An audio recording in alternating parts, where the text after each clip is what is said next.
Comptant un héritage culturel s'étendant sur plus de 7000 ans, l'Égypte a enfoui des trésors de l'époque égyptienne antique au règne grec, romain, copte et islamique. Ce riche héritage fait du pays une mine d'or pour les marchands d'antiquités clandestins. Courant sans relâche pour protéger son patrimoine, l'Égypte est toujours dans une quête mondiale pour ramener des artefacts qui ont quitté le pays par de la contrebande.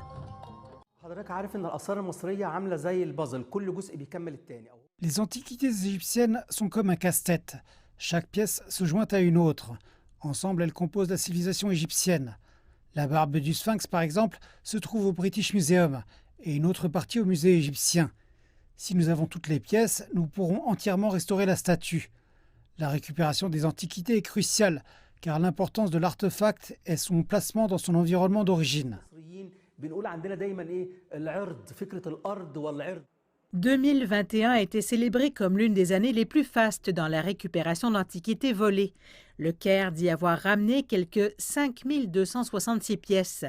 Étant donné que seuls 143 pays ont ratifié la Convention de 1970 de l'UNESCO sur le commerce illicite, les articles récupérés cette année reflètent l'ampleur des efforts juridiques déployés par l'Égypte.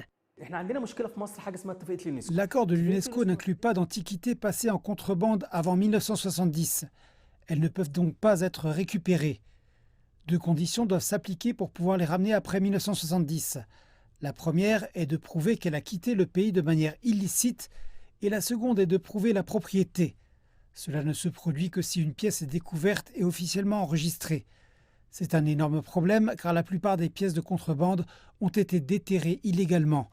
Et presque tous les artefacts les plus importants ont été dérobés avant 1970. La liste des articles ramenés en toute sécurité au pays compte 115 pièces venant de France, 95 d'Israël, 36 d'Espagne et surtout d'autres pays occidentaux.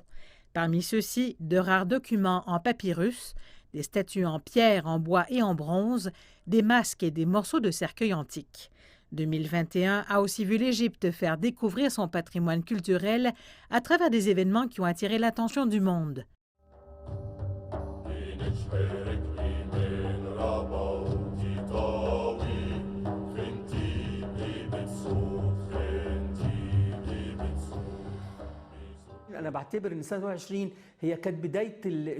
Je crois que 2021 a été un tournant dans les efforts de l'Égypte pour mettre en lumière ses antiquités et pour créer une prise de conscience mondiale. Le défilé royal au Caire et le défilé des Sphinx à Luxor ont réussi à attirer l'attention du monde, ce qui affectera certainement les efforts afin de récupérer davantage d'antiquités l'année prochaine.